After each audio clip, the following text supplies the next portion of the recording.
Hello guys, welcome back to my new video. आज हमारा day 15 है और फूड्स का हमारा पार्ट 3 है। इस वाले पार्ट में हम फूड्स के सब पिलर्स के बारे में बात करेंगे। जो सबसे पहला पिलर है एनकैप्सुलेशन, ठीक है। और जो इनहेरिटेंस होता है, पॉलीमॉर्फिज्म होता है, वो हम इसके आगे आगे वाली वीडियो में बात करेंगे, ठीक है। तो जनरली बच्चों को इनहेरिटेंस और पॉलीमॉर्फिज्म में इतनी दिक्कत नहीं होती है, लेकिन इनकैप्सुलेशन में बहुत बच्चों को कंफ्यूजन बहुत ज़्यादा होती है कि आखिर इनकैप्सुलेशन सही में क्या होता है। उनको इनकी बुकिश डेफिनेशन तो याद होती है कि binding in a capsule and so on, जो डेफिनेशन बुक में होती है वो तो इनको याद होती है। लेकिन एक्चुअल इनकैप्सुलेशन का काम क्या है, वो मतलब हमारा क्यों हमारा ये कॉन्सेप्ट बना, वो उनको इसके बारे में नहीं पता होता है। तो इसको हम अच्छे से आज की वीडियो में देखेंगे और भी कई चीज़ों को देखेंगे। और सबसे पहले हम एक छोटा सा प्रोजेक्ट बनाएंगे और उसमें आपको होमवर्क भी देंगे। तो चलिए इसी के साथ अब हम शुरू करते हैं अपनी वीडियो को।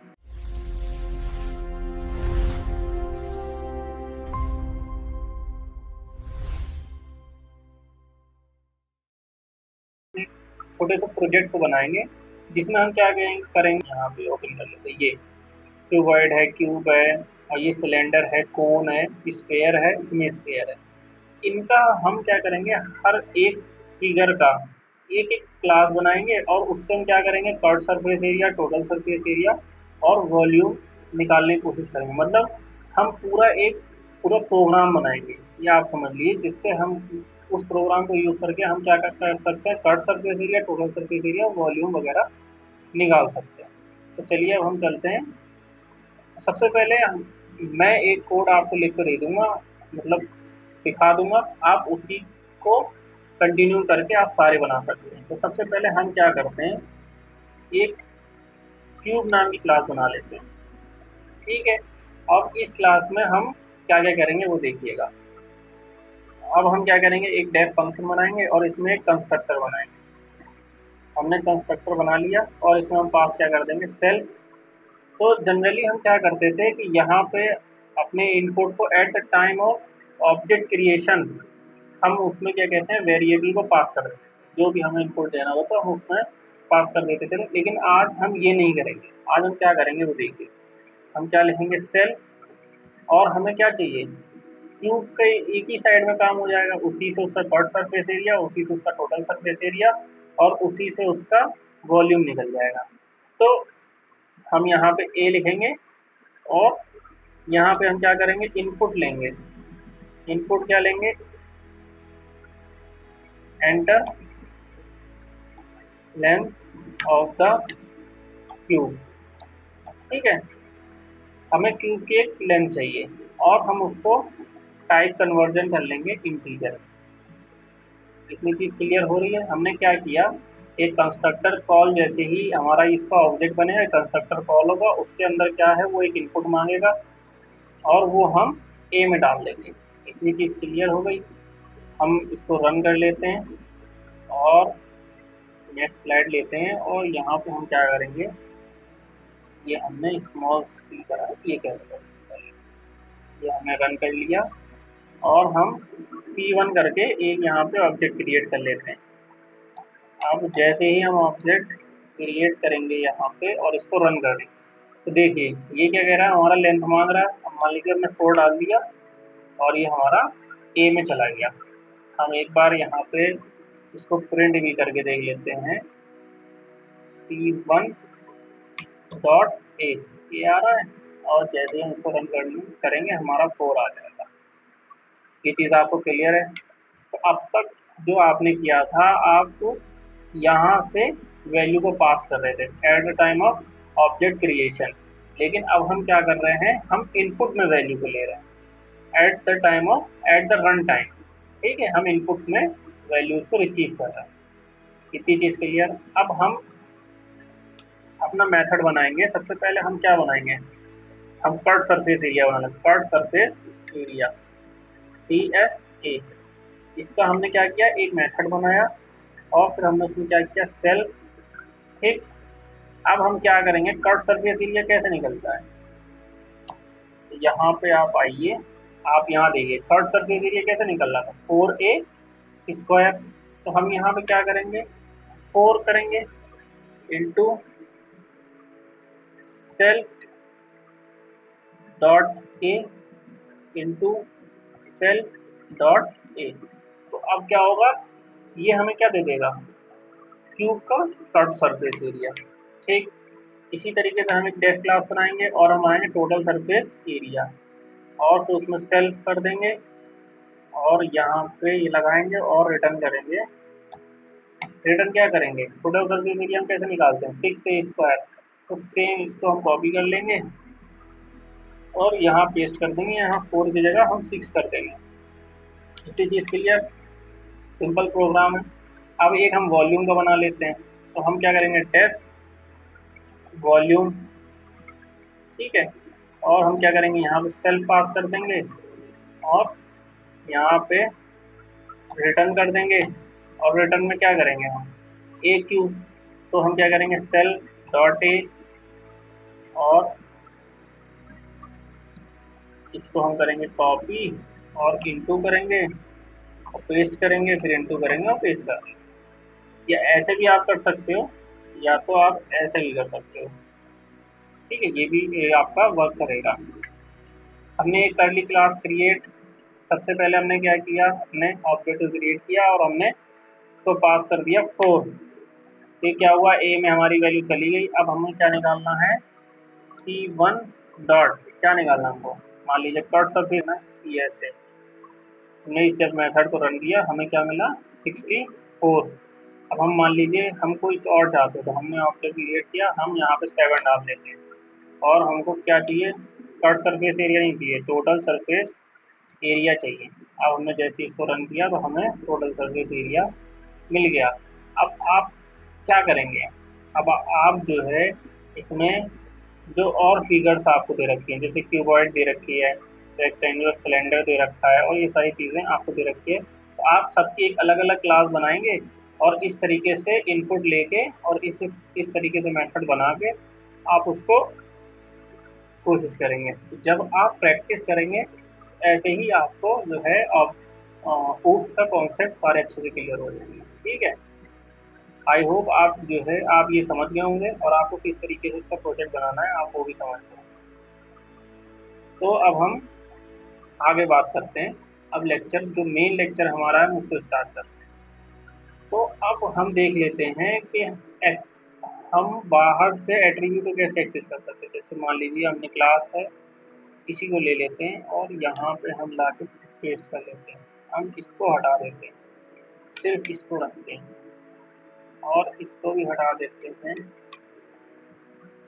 ठीक है, इसको भी हटा देते हैं। अब हम चाहते हैं कि हमने इस क्लास को बनाया और अब हम इसके अंदर के एट्रीब्यूट को एक्सेस करना चाहते हैं। इसको हम यहाँ से फिलहाल के लिए हटा देते हैं, इनपुट में डाल देते हैं हम मान लीजिए 24, ये डाल दिया हमने। अब हम इसके अंदर के एट्रीब्यूट को एक्सेस करना चाहते हैं, हम ए को एक्सेस करना चाहते हैं, तो कैसे एक्सेस करेंगे। तो सबसे पहले हम क्या करेंगे C1 एक क्लास बनाएंगे क्यूब नाम की। हमने क्या करी, एक ऑब्जेक्ट बना दिया, ये इनपुट ले रहा है क्योंकि अभी हमने इसको रन नहीं किया। इसको करते हैं क्लोज और इसको करते हैं रन और इसको हमने रन किया, ये बन गया। अब हम क्या करेंगे C1 डॉट और ए को एक्सेस करने की कोशिश करेंगे, जैसे इंटर करेंगे तो हमारा ए एक्सेस हो रहा है। तो इस तरीके से हम अंदर के एट्रीब्यूट को एक्सेस कर सकते हैं।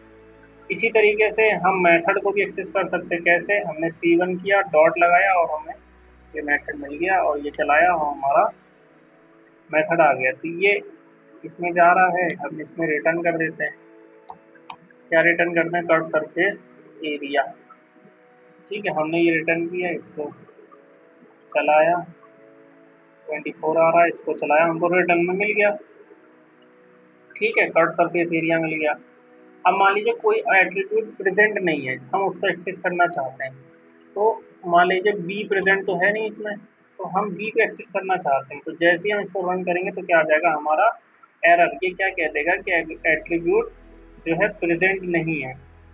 ठीक, अब मान लीजिए कोई एट्रीब्यूट हम बाहर से क्लास के अंदर ऐड करना चाहते हैं, तो कैसे ऐड करेंगे, जैसे C1 हमने बनाया था, अब हम एक की जगह नेम को ऐड करना चाहते हैं, तो हम यहाँ नेम लिखेंगे और यहाँ पे लिखेंगे रोहन। क्या लिखेंगे, रोहन। और जैसे ही आप रन करेंगे और फिर जब आप यहाँ पे C1 डॉट मारेंगे तो आपको दिखेगा ए तो था ही, यहाँ पे इस कोड में ए तो था और CSA भी था मेथड, लेकिन नेम नहीं था। लेकिन यहाँ पे क्या हो रहा है, जैसे ही हम C1 जो हमारा ऑब्जेक्ट था उससे हम नेम पास कर रहे हैं और रन कर रहे हैं तो रोहन हमारा आ रहा है। तो इससे हमें क्या पता चला कि हमारा रोहन जो है ऐड हो गया है हमारे ऑब्जेक्ट में। जो ये ऑब्जेक्ट बना है उस क्लास का, तो उस क्लास में जिसे ये ऑब्जेक्ट पॉइंट कर रहा है उसमें नेम एक एट्रीब्यूट ऐड हो गया और उसमें वैल्यू क्या चली गई, रोहन।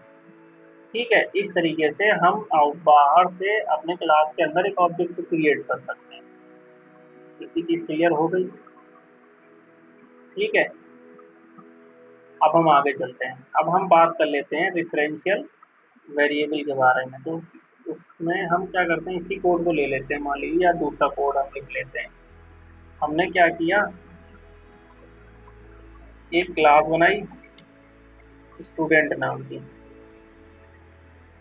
एक क्लास बनाई स्टूडेंट नाम की। अब उसमें क्या किया, एक कंस्ट्रक्टर बनाया इनिट, और उसमें हमने सेल्फ पास कर दिया और क्या कर दिया, नेम पास कर दिया और रोल नंबर पास कर दिया। ये चीज़ क्लियर हुई।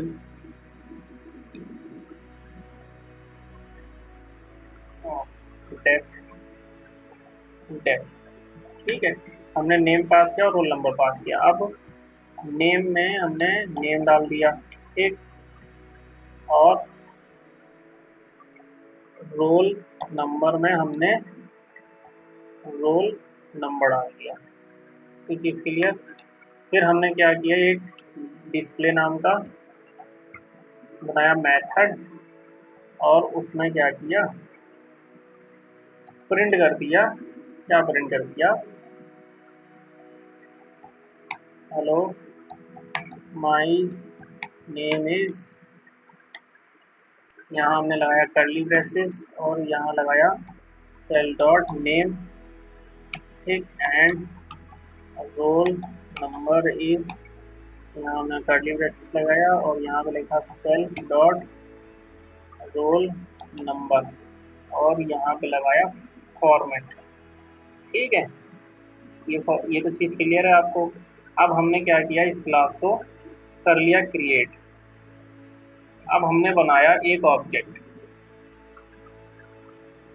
S1 करके, एक ऑब्जेक्ट बनाया जिसमें हमने स्टूडेंट को पास कर दिया और उसमें क्या पास किया, अमन नेम पास किया और रोल नंबर क्या पास किया, 23।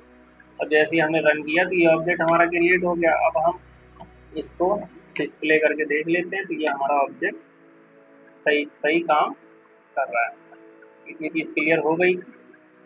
चलिए ठीक है, अब हम क्या करेंगे, अब मान लीजिए हमने क्या किया, एक वेरिएबल बनाया पी करके एक वेरिएबल बनाया, उसमें S1 को पास कर दिया। तो अब ये पी हमारा किस तरीके से काम करेगा देख लेते हैं। अब मान लीजिए हमने पी लिखा और डॉट मारा, तो आप देखिए क्या हो रहा है। इसमें क्या हो रहा है, रोल नंबर हमारे एट्रीब्यूट जो हैं वो आ रहे हैं और हमारा डिस्प्ले भी आ रहा था, जबकि हमने पी कोई ऑब्जेक्ट नहीं बनाया है। पी हमने इस तरीके से तो नहीं पास किया ना, पी को तो हमने ऑब्जेक्ट बनाया नहीं है। हमने क्या किया है, जो ऑब्जेक्ट बनाया है उसको हमने इसमें पास किया है एज अ रेफरेंस। तो हम क्या एक ऑब्जेक्ट को एज अ रेफरेंस दूसरे वेरिएबल में पास कर सकते हैं। मान लीजिए एक और वेरिएबल बनाया हमने क्यू, तो पी से हम तो एक्सिस भी कर सकते हैं और कुछ भी चेंज भी कर सकते हैं। हम मान लीजिए हमने बनाया, एक हमने पी किया, पी डॉट नेम किया और नेम में हमने क्या डाल दिया, रोहन की जगह डाल दिया, अमन की जगह डाल दिया आरिफ। अब बताइए आप, S1 डॉट नेम और पी डॉट नेम में क्या प्रिंट होगा, आप बताइए मुझे, क्या प्रिंट होना चाहिए। तो आपको क्या दिखेगा, यहाँ पे हम लिखते हैं प्रिंट। आप जब तक सोचिए यहाँ पे क्या प्रिंट होने वाला है, अमन प्रिंट होगा या आरिफ प्रिंट होगा। जैसे ही हमने रन किया तो हमारा क्या प्रिंट हुआ, आरिफ। लेकिन हमारा पहले क्या प्रिंट हो रहा था, अमन। जैसे अगर हम यहाँ पे प्रिंट करते, प्रिंट s1 डॉट नेम और फिर प्रिंट करते p डॉट नेम, तो हमारा ये प्रिंट हो रहा है। पहले हमने ये बनाया, इसको बनाया, अब हमने ये किया। तो जब हमने S1 को P में डाला तो उस टाइम पे क्या था उसमें, अमन। तो जब हमने नेम और P से नेम को प्रिंट किया तो हमें क्या मिला, अमन। तो जैसे ही हमने P से नेम को चेंज कर दिया तो हमें क्या मिल गया, आरिफ। इसको एक स्टोरी से समझ सकते हैं। मान लीजिए आपका हाउस है, आपने उसमें ताला मार दिया और उसकी आपने 3-4 डुप्लीकेट कीज बना ली और वो चाबियां आपने अपने दोस्तों को दे दी। अब आप बाहर आ गए घर से ताला बंद करके, ठीक है। आप जब बाहर आ गए तो आपने, आपके दोस्त ने क्या किया, वो अंदर गया और एक एक जो है कुर्सी रखी थी उसको तोड़ दी। उसने अपनी चाबी से ताला खोला और अंदर गया, कुर्सी को तोड़ दिया और फिर वो ताला बंद करके बाहर आ गया। अब जब आप घर जाओगे, जब भी आप घर जाओगे तो आपको क्या मिलेगा, वो कुर्सी टूटी हुई तो मिलेगी। वही यहाँ पे काम हो रहा है। यहाँ पे क्या काम हो रहा है, मेरा पेन किधर गया, ये पेन टैब खोल लेते हैं, ये खुल गया हमारा पेन टैब। अब यहाँ पे क्या काम हो रहा है, जैसे कि एक क्लास बनी, ये क्लास बनी स्टूडेंट नाम की। तो अब जब हमने S1 ऑब्जेक्ट बनाया, S1 इसको पॉइंट कर रहा है, तो S1 इनकी सारी चीज को एक्सेस कर सकता है स्टूडेंट की, और जो भी उसमें करना चाहे वो कर सकता है। लेकिन जैसे ही S1 ने इसको P में पास किया तो अब P के भी पास पावर आ गई इसको एक्सेस करने की। अब मान लीजिए हमने P, ये जो P में पास हुआ है, मान लीजिए Q ले लेंगे, उसमें P पास कर देंगे तो Q भी इसको पास पॉइंट करने लगेगा। अब जैसे S1 ने यहाँ पे नेम क्या डाला था, अमन, अमन डाला था। अगर Q चाहे इस अमन को चेंज कर दे, अमन की जगह रोहन कर दे, तो अब P को भी यहाँ रोहन दिखेगा और S1 को भी यहाँ रोहन दिखेगा। ये बात समझ में आई। तो S1 जब इस P में पास हुआ तो S1 ने क्या पास कर दिया, इस क्लास का रेफरेंस, ठीक है। जो पॉइंट S1 जिसको पॉइंट कर रहा था वही उसने क्या दे दिया, P को। अब P भी वही पॉइंट करने लगा। अब जब हमने Q इक्वल टू P किया तो अब जो P जिसको पॉइंट कर रहा था Q भी अब उसी को पॉइंट करने लगा और सेम काम वही P वाला Q भी करने लगेगा। ये चीज क्लियर, ठीक है। अब मान लीजिए हमने यही क्लास ले लेते हैं, इसको हमने क्या किया, इसको ले लिया, कॉपी किया और यहाँ डाल दिया। अब हमने क्या किया कि हम एक ऑब्जेक्ट बनाएंगे और हम यहाँ पे ऑब्जेक्ट के नाम से हम यहाँ पे पास करेंगे। हमने क्या किया, एक S1 ऑब्जेक्ट बनाया, ठीक, स्टूडेंट नाम का, स्टूडेंट नाम का जो हमने ऑब्जेक्ट बनाया और उसमें क्या पास कर दिया, अमित और 63 ये हमने पास कर दिया, ठीक है। जब हमने S1 डॉट डिस्प्ले कॉल किया तो वो उसको आर्ग्यूमेंट में क्या चाहिए, तो आर्ग्यूमेंट हम पास करेंगे उसको क्या क्या चाहिए, एक ऑब्जेक्ट चाहिए, ठीक है। और एक ऑब्जेक्ट यहाँ से जा ही रहा है, तो मान लीजिए हमने एक ऑब्जेक्ट और बना लिया S2 के नाम का। अब स्टूडेंट, ठीक, और यहाँ पे हमने क्या पास किया, रोहन। गौर से समझिएगा इसको, कंफ्यूजन इसमें थोड़ी सी हो सकती है। अब इसमें ये S2 है और हमने यहाँ पे क्या पास कर दिया, S2, और जब हमने इसको रन किया तो हमारा यहाँ पे क्या आ गया, ऑब्जेक्ट आ गया, यहाँ पे S2 पास हो गया, ठीक है, यहाँ पे S1 पास हो गया। अब जब हम क्या कर रहे हैं, हम OBJ की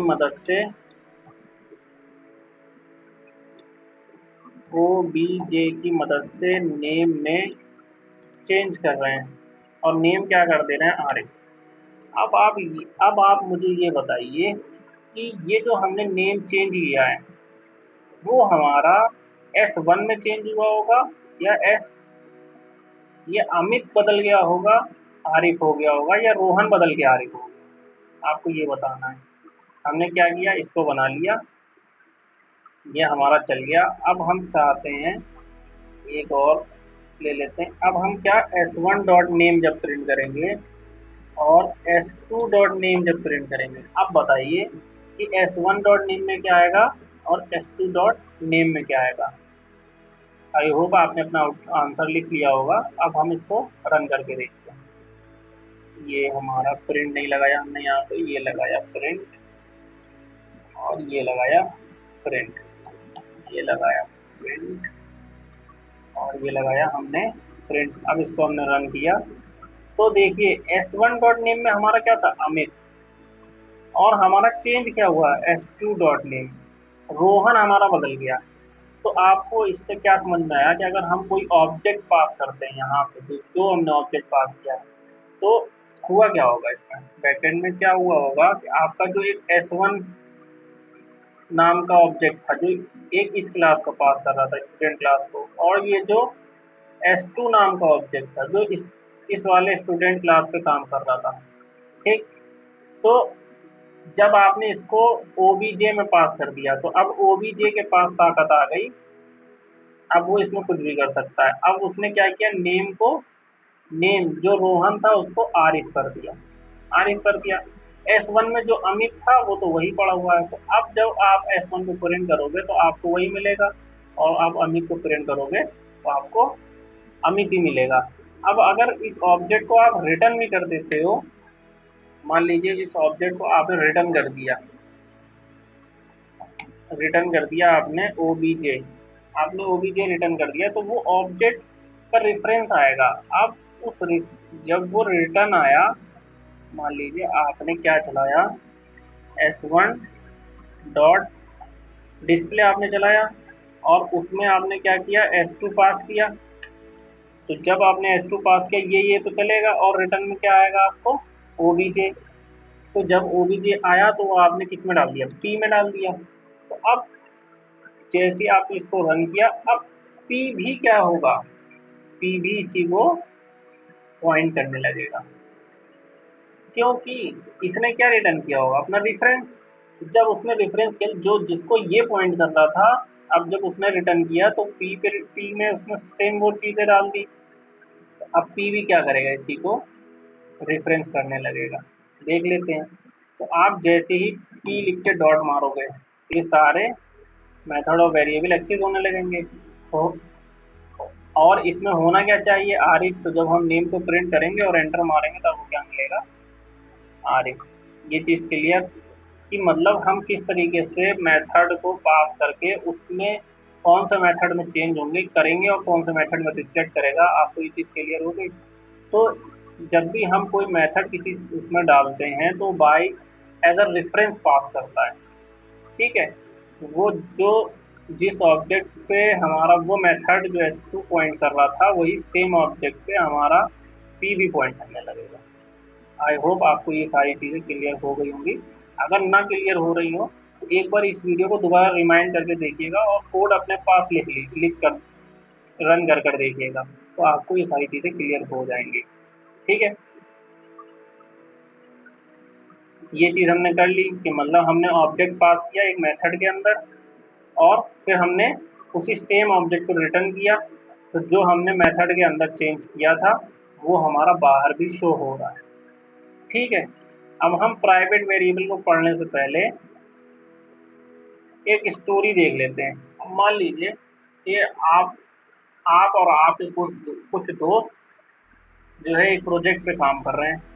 अब एक जूनियर आ गया, आप तो सीनियर हैं, तो आपको सिंसियरली उस प्रोजेक्ट पे काम करना है और आपको वो प्रोजेक्ट जल्दी से जल्दी जमा करना है। लेकिन जूनियर को तो क्या कहते हैं, उस पर सिंसियरली काम करना नहीं है, उसको तो कोई जल्दी है नहीं, उसके पास अभी बहुत टाइम है, उसके पास 3 साल है। लेकिन आप तो लास्ट ईयर में हो, तो आपको तो वो प्रोजेक्ट जमा करना ही पड़ेगा। लेकिन जो फर्स्ट ईयर में है उसको तो वो प्रोजेक्ट जमा करने की अभी कोई ज़रूरत है नहीं, तो वो मज़े मज़े में वो प्रोजेक्ट में आ गया। अब उसने क्या किया, उसने उस प्रोजेक्ट में काफ़ी काम, उसने कुछ काम किया सही से, फिर आपने उसको किसी बात पे डांट दिया, तो वो जूनियर हो गया आपसे नाराज़। तो जब वो जूनियर आपसे नाराज़ हो गया, तो अब वो क्या कर रहा है कि आपका जो कोड है, जो आपने लिखा है, वो उसमें कुछ कुछ गड़बड़ी करने की कोशिश कर रहा है। कैसे कर रहा है कि जैसे मान लीजिए ये आपका कोड है, ये आपने एक कोई कोड लिखा, मान लीजिए एटीएम का कोड, या यही मान लीजिए कोड लिखा आपने। आपने किसी ने स्टूडेंट का नेम चेंज रख लिया उसके अंदर, और उसका रोल नंबर ही लिख लीजिए आप, कुछ और मत कीजिए। मान लीजिए आपने उसका रोल नंबर लिख लिया है, सेव किया, आपने एक क्लास बनाई, और इसको हटा दीजिए, और आपने प्रिंट किया सेम वही स्टूडेंट नेम, इसको हटा दीजिए, यहाँ से ये चला गया और ये चला गया। अब आपका वो जो जूनियर डेवलपर है, वो क्या कर रहा है, वो आपके कोड में बदलाव करने की कोशिश कर रहा है। कैसे? जैसे उसने क्या किया, आपने भी एक क्लास बना दी, तो वो आपकी क्लास को तो बाय डिफॉल्ट नहीं देख सकता, है ना। जूनियर जो है वो आपकी क्लास को नहीं देख सकता। जैसे प्रिंट आप यूज करते हैं, तो आप अपने को जूनियर मान लीजिए, तो वो प्रिंट क्या है, एक मेथड होगा, जो लिस्ट के हम मेथड यूज करते हैं, तो वो क्या एक मेथड है, तो हमको तो उसके मेथड दिखते नहीं है ना, सिर्फ हम उसको यूज कर सकते हैं। तो आपने क्या किया, अपने स्टूडेंट को पावर दे रखी है कि आप वो सिर्फ यूज कर सकता है, वो उसको देख नहीं सकता, तो उसको उसने देख नहीं रहा है, लेकिन वो उसको सिर्फ यूज कर रहा है। तो वो क्या कर रहा, उसने एक ऑब्जेक्ट बनाया S1 नाम का, और उसने क्या किया, स्टूडेंट, ऐसे स्टूडेंट पास कर दिया, और उसमें नेम पास किया रोहन। अब मान लीजिए यहाँ पे आपने नेम पहले से लिख रखा है, आप सिर्फ दिखाना चाहते हो, अब वो सिर्फ देख सकता है, लेकिन उसमें कुछ चेंज नहीं कर सकता। अब मान लीजिए आपने उसमें क्या पास किया, अमन, और रोल नंबर में क्या पास कर दिया, 23। आपने इसको रन किया, और आपने इसको रन किया, ये रन हो गया। नेम रोल नंबर, अच्छा ये हटा दीजिए यहाँ से, अब ये रन हो गया, और यहाँ हो गया नेम और रोल नंबर। ठीक है, अब वो क्या कर रहा है कि वो इसको डिस्प्ले करने की कोशिश कर रहा है। अब जब उसको डिस्प्ले करता है तो उसको ये मिल जाता है, लेकिन वो थोड़ा शरारती है आपका जूनियर डेवलपर, और उसकी और आपकी लड़ाई भी हो गई है। अब वो क्या करता है कि वो S1 डॉट नेम में जाता है, और रोहन की जगह, अमन की जगह कर देता है रोहन। क्या कर देता है, रोहन। तो उसने तो आपके कोड में चेंज कर दिया कि नहीं कर दिया। अब जब कोई भी अदर प्रोग्रामर, जो आपके सीनियर्स हैं, जो आपके कलीग्स हैं, अगर वो उस कोड को रन करेंगे, तो उनको अमन की जगह क्या मिलेगा, रोहन। तो गलत हो जाएगा ना। अब मान लीजिए कोई एक एटीएम का कोड लिखा हुआ है, उसमें किसी किसी के पिन रखे हुए हैं, पिन सेव करके रखा है, बैलेंस सेव करके रखा है, और आपका जूनियर आया तो उसमें बैलेंस को चेंज कर दिया, ये तो दिक्कत हो जाएगी ना। समझ में आ रही है बात? तो अगर जूनियर आके उसके बैलेंस को चेंज कर देगा, तो ये तो बहुत बड़ी दिक्कत हो जाएगी। इसीलिए तो आप जब वो डिस्प्ले को चलाएगा, तो आपका तो अमन चेंज हो गया, अब वहां पे क्या हो गया, रोहन हो गया। ये तो गड़बड़ी हो गई। समझ में आ रही है बात? तो अब इसके लिए अब हमारा क्या आता है मार्केट में, इसी प्रॉब्लम को रिजॉल्व करने के लिए हमारा क्या बना है, प्राइवेट वेरिएबल। ठीक, जैसे हम प्राइवेट वेरिएबल कैसे बनाते हैं, हम लिखते हैं, तो हम यहाँ आते हैं, और हम क्या कर रहे हैं, इसमें हम लिखते हैं अंडर स्कोर और वेर नेम। ये एक सिंटेक्स होता है प्राइवेट वेरिएबल लिखने का। अब मान लीजिए कि हमारा जो दोस्त है वो एक्सेस करने की कोशिश कर रहा है इसको, ये स्टूडेंट है, और यहाँ पे ये हमारा दोस्त है, दोस्त नहीं है, मतलब हमारा सीनियर जो डेवलपर है वो है। हमने क्या किया, हमने इसको कर दिया प्राइवेट, ये नेम क्या हो गया हमारा प्राइवेट, और हमने इसको रन किया। और जब इसने इस ऑब्जेक्ट को क्रिएट किया और उसने सोचा मैं तो नेम को बदल दूंगा, अब उसने जब डॉट मारा तो अब उसको नेम दिख ही नहीं रहा है। समझ में आ रही बात? अब उसको नेम नहीं दिख रहा है क्योंकि नेम हमारा क्या हो गया है, प्राइवेट हो गया है, हाइड हो गया है। अब वो किसी भी बाहर वाले व्यक्ति को हमारा नेम नहीं दिखेगा। अब अगर हम रोल नंबर के भी पहले डबल अंडरस्कोर अंडरस्कोर 2 बार लगा दें तो अब हम अगर डॉट मारेंगे, ये सॉरी ये भी रन नहीं हुआ क्या, ये हमने किया और S1 डॉट किया। अब देखिए आपका रोल नंबर भी नहीं दिख रहा है। बात क्लियर हो रही है कि ये हमारे कैसे वेरिएबल बन गए, प्राइवेट वेरिएबल। तो अब हमारा जो जूनियर डेवलपर है अब वो इसको एक्सेस नहीं कर सकता और चेंज नहीं कर सकता। ठीक है, एटलीस्ट अभी तो ये काम नहीं कर सकता। लेकिन अब आपका जूनियर डेवलपर तो है बहुत चालाक, उसने क्या किया कि मैं तो चेंज करके रहूँगा कुछ भी हो जाए। उसको ये पता था कि यहाँ पे नेम लिखा था, मतलब हमारा एट्रीब्यूट का नाम क्या था, जो वेरिएबल था उसका नाम क्या था, नेम। तो उसने क्या किया, उसने सोचा कि एक और तरीका है हमारे मेथड के अंदर से वेरिएबल को एक्सेस करने का और उसको चेंज कर सकते हैं। उसको कैसे, उसने लिखा अंडरस्कोर और लिखा क्लास का नाम, ठीक, और लिखा नेम और फिर इक्वल टू मारा और यहाँ पे अमन की जगह कर दिया रोहन। क्या कर दिया, अमन की जगह क्या कर दिया, रोहन, और इसको रन कर दिया। और S1 डॉट डिस्प्ले जब रन किया तो यहाँ पे क्या मिल, ये एरर आ रहा है, क्या एरर आ रहा है, student object no attribute name.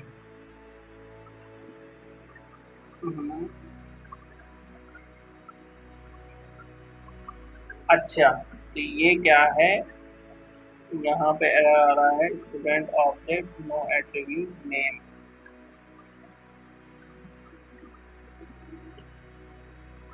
अच्छा यहाँ पे नेम नहीं है, अंडरस्कोर अंडरस्कोर यहाँ भी लगाएंगे हम, अंडरस्कोर अंडरस्कोर यहाँ भी लगाएंगे। अब हम इसको रन कर देंगे, अब इसको रन करेंगे।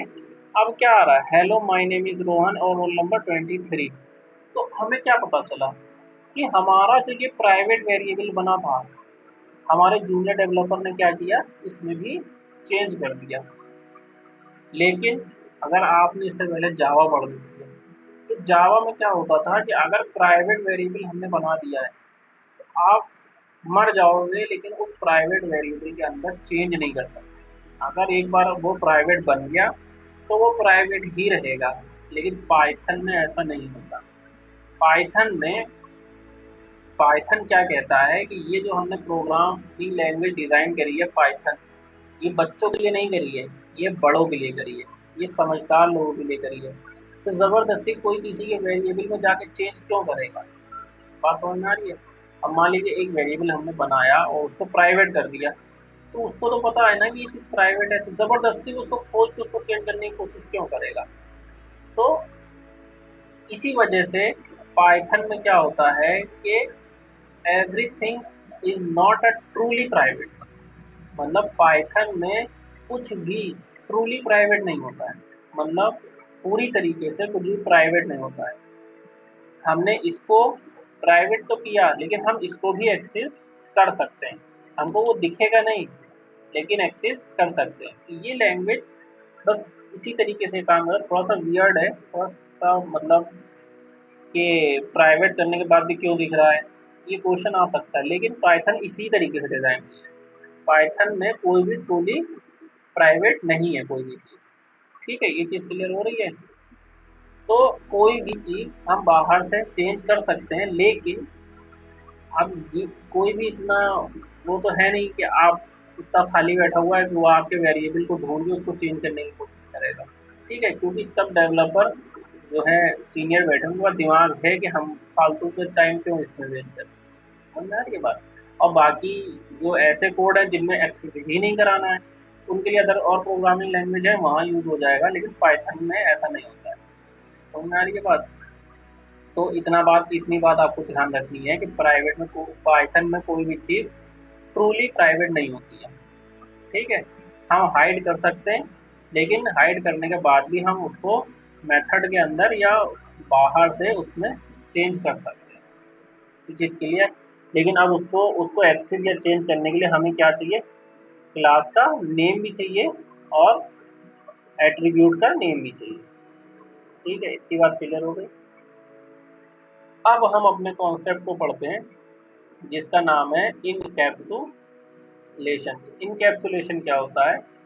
इनकैप्सुलेशन मैंने मतलब इजी लैंग्वेज में लिखा है कि आप डेफिनेशन तो किताब से देख के आप याद कर लोगे और आपको इंटरनेट पे भी मिल जाएगी। तो इंग्लिश डेफिनेशन से अच्छा आप ऐसी चीज़ ऐसे पढ़ो, आपको चीज़ कम से कम समझ तो आए। ठीक है, आप कॉलेज में गए, आपने इनकैप्सुलेशन की डेफिनेशन बुकिश याद करी और आपने लिख दिया और आप पास हो गए। तो इंडस्ट्री में तो ऐसा नहीं चलेगा। अगर आपको इंटरव्यूअर ने पूछ लिया डिफाइन इनकैप्सुलेशन, तो आप अगर उसको इंग्लिश में डिफाइन कर दोगे और आपको पता है नहीं इनकैप्सुलेशन एक्चुअल में क्या होता है, तो गड़बड़ी हो जाएगी ना। तो हम समझ लेते हैं कि ये इनकैप्सुलेशन हकीकत में क्या होता है, क्या काम करता है। जैसे इनकैप्सुलेशन एक ऊप्स कॉन्सेप्ट है जिसमें डेटा वेरिएबल और मेथड फंक्शन को एक ही क्लास के अंदर बंडल किया जाता है। इतनी बात तो सबको पता होगी। मैं मानता हूँ कि अगर आपने इससे पहले इनकैप्सुलेशन पढ़ा होगा, तो इतनी बात तो पता होगी कि क्लास के अंदर वेरिएबल और फंक्शन को बाउंड किया जाता है, इसी को हम इनकैप्सुलेशन कहते हैं। लेकिन ये इंपॉर्टेंट पॉइंट है, और डेटा को डायरेक्टली एक्सेस से प्रोटेक्ट किया जाता है। समझ आ रही है बात? और उसको एक्सेस कराने के लिए या चेंज करने के लिए हम दो मेथड देते हैं जिनका नाम होता है गेटर और सेटर। अभी हम वो देखेंगे। जैसे इनकैप्सुलेशन क्या होगा, एक सिंपल है, देखिए डेटा और मेथड जो क्लास के अंदर होंगे, और डेटा प्रोटेक्शन। ठीक है, जो डेटा को डायरेक्ट एक्सेस यूजर ना कर पाए। ठीक, अब ये देखिए ऑब्जेक्ट के अंदर हाइड करके उसको सिर्फ कंट्रोल में, मतलब जो हम उसको मेथड प्रोवाइड करेंगे और उसमें हम अपना कुछ लॉजिक लिखेंगे कि इसी तरीके से आप चेंज कर सकते हो। जैसे मान लीजिए हमने कोई स्ट्रिंग बनाई, अब उसमें आप कोई नंबर सेव कर दो। पाइथन तो कोई ऐसा है नहीं कि वो एक वेरिएबल को फोर्स कर देता है कि भाई तुम इंटीजर ही सेव कर सकते हो, वो कुछ भी सेव कर सकता है।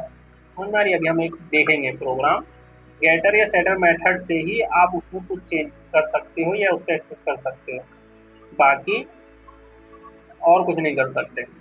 ठीक है, तो हमारा जो क्लास होती है उसके अंदर डेटा और मेथड जो होता है, और डेटा हाइड या डेटा प्रोटेक्शन को, इसी को क्या कहते हैं हम, इनकैप्सुलेशन। और हमको डेटा एक्सेस करने के लिए हमको एक मेथड चाहिए होता है गेटर, और डेटा को चेंज करने के लिए हमको क्या चाहिए होता है, सेटर। ठीक है, ये दो हमको मेथड मिलते हैं इनकैप्सुलेशन के अंदर। इनकैप्सुलेशन आपको क्लियर हो गया? कोड से हम समझते हैं। मान लीजिए हमने यही एक स्टूडेंट की क्लास ले लेते हैं, ये वाली। हमने क्या किया, ये क्लास ले ली स्टूडेंट की और हमने इसको यहाँ पे बना लिया। अब ये है सेल्फ, और फीस है स्टूडेंट की। मान लीजिए हमने क्या कर दिया, फीस को प्राइवेट कर दिया और इसको हमने क्या कर दिया, 23,000 कर दिया। अब हम क्या कर रहे हैं, ये फंक्शन बना रहे हैं गेट मेथड बना रहे हैं गेट फीस, और सेल्फ हमने किया और यहाँ पे रिटर्न कर दिया, और यहाँ पे हम क्या रिटर्न कर देंगे, सेल्फ डॉट अंडरस्कोर फीस। तो एक हमने मेथड दे दिया जिससे हम अपने फीस को एक्सेस कर सकते हैं। जैसे ये हमने बनाया डेफ, और ये फीस क्या है हमारी, हाइड है। और हमने क्या किया, एक S1 बनाया ऑब्जेक्ट, और उसमें स्टूडेंट क्लास को पास कर दिया। और फिर हमने क्या किया, ये रन किया, और हमने अब क्या किया, S1 किया, डॉट किया। अब हमको फीस को गेट करना है, तो हम इस वेरिएबल को डायरेक्ट एक्सेस नहीं कर सकते। हम क्या करेंगे, फीस लिखेंगे यहाँ पे और इसको रन कर देंगे। इसको इसको हम यहाँ क्या करेंगे, ये लगाएंगे, तो ये मेथड है। हम इसको रन करेंगे, हमारी फीस हमको दिख जाएगी। अब मान लीजिए कि फीस बढ़ गई, तो अब हम क्या करेंगे, सेट फीस, ठीक, और हम यहाँ करेंगे सेल, और जो हमें सेटर में इनपुट मिलेगा, जो भी मान ली हमारी फीस बढ़ेगी मान लीजिए, तो हमें क्या मिलेगा इनपुट में, इंक्रीज फीस मान लीजिए हमको मिला, कुछ इंक्रीमेंट मिलेगा, तो हम वहाँ पे क्या कर देंगे, अपने सेल्फ डॉट अंडरस्कोर फीस, इसमें हम क्या कर देंगे, जो भी हमारी फीस थी, जो भी हमारी फीस थी, इसको जो भी हमारी फीस थी उसमें इंक्रीमेंट फीस को ऐड करना चाहते हैं, ठीक है। तो अब हम जब इसको रन कर देंगे और इसको रन कर देंगे और यहाँ से हम क्या करेंगे, S1 डॉट जब चलाएंगे तो हमारा सेट फीस आ जाएगा। अब मान लीजिए कि हमने यहाँ पे 2000 फीस डाल दी, कितनी डाल दी, 2000, और हमने इसको चला दिया। अब जब आप S1 डॉट गेट फीस को करेंगे, चलाएंगे, आपकी फीस यहाँ से इस मेथड को चलाएंगे, आपको आपकी फीस कितनी बढ़ के मिल जाएगी, 2000, 25,000। अब मान लीजिए आपने क्या किया कि नहीं सर, हम 2000 फीस नहीं, हम क्या कर देते हैं, माइनस कर देते हैं 23,000, तो ये क्या करेगा, 2300 हुआ, 23,000, तो जितनी फीस थी हमने उतनी माइनस कर दी। हमने क्या किया, ये कर दिया, तो अब हमारी फीस कितनी बची हो गई, वहाँ पे 0। ये तो गलत हो गया ना, यूजर ने क्या किया, हमारी अंदर में जो फीस डली हुई थी, जो 23,000 थी, उसने तो उसको 0 कर दिया, ठीक है, तो ये तो गड़बड़ी हो गई। लेकिन ऐसा नहीं कर सकते ना, तो हम क्या कर सकते हैं कि सेटर में, सेट फीस में हम अपना एक लॉजिक लिख सकते हैं कि आप जो है जब इस नंबर से लेके इस अमाउंट से लेके इस अमाउंट के बीच में फीस डालोगे, वही चेंज होगा यहाँ पे, वरना कोई चेंज नहीं होगा। हम ज़्यादा इंक्रीमेंट क्या कर सकते हैं, 2000, 4000, 6000, हम 2000 से लेके 6000 के बीच में ही अगर आप इंक्रीमेंट करोगे तभी होगा, और सिर्फ इंक्रीमेंट होगा, डिक्रीमेंट नहीं होगा, ठीक है। तो यहाँ पे हम क्या करेंगे, अपना अपना लॉजिक लिख देंगे, क्या लिखेंगे, if increment fees less than 0, अगर ये होता है, मोर देन 0 होगा, तब तो ये ट्रू है, ठीक, ये ट्रू है, तो हमारा क्या होगा, and increment fees more than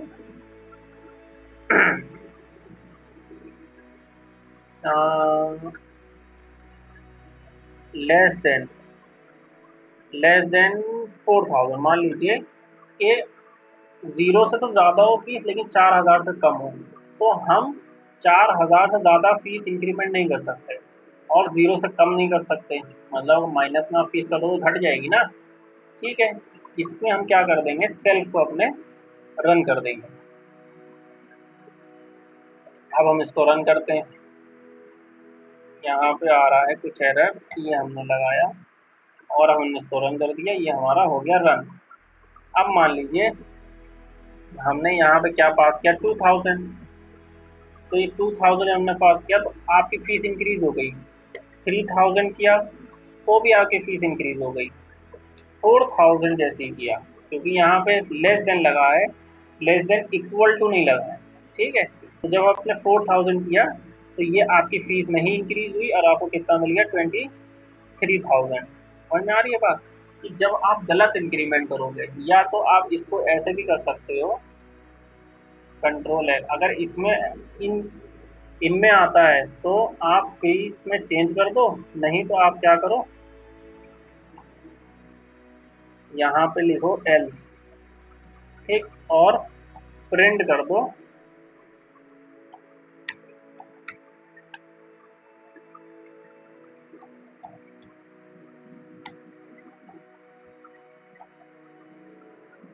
हमने क्या लिख दिया, चल वे इतनी फीस नहीं बढ़ाते। अब हमने इसको रन किया और हमने क्या किया, यहाँ पे 5000 फीस बढ़ा दी स्टूडेंट की। क्या किया, 5000 फीस बढ़ा दी। ये इसको हमने प्रिंट किया, पहले जो हमको फीस मिली वो हमने यहाँ पे प्रिंट कर दी, ठीक है। और फिर हमने क्या किया, 5000 फीस बढ़ा दी और फिर हमने इसको फिर सेटर गेटर को प्रिंट कर दिया। तो हमारा हुआ क्या, यहाँ देखिए क्या हुआ। जैसे ही हमने यहाँ सेट फीस चलाया, इसको सेट फीस चलाया, गेटर फीस हटाइए। अब जब हमने इसको चलाया तो क्या हुआ, 23,000 तुम्हारी फीस थी, वो इसकी वजह से आ रही है।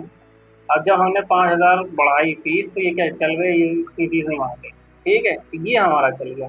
तो हम यहाँ पे कोई भी लॉजिक लिख सकते हैं, हम सेट फीस में क्या कर सकते हैं, कोई भी लॉजिक लिख सकते हैं जिससे हमारे उसमें चेंज हो सके। इतनी चीज़ क्लियर हो रही है। तो इसी को क्या कहते हैं हम, इनकैप्सुलेशन। आई होप आपको इनकैप्सुलेशन समझ में आ गया होगा।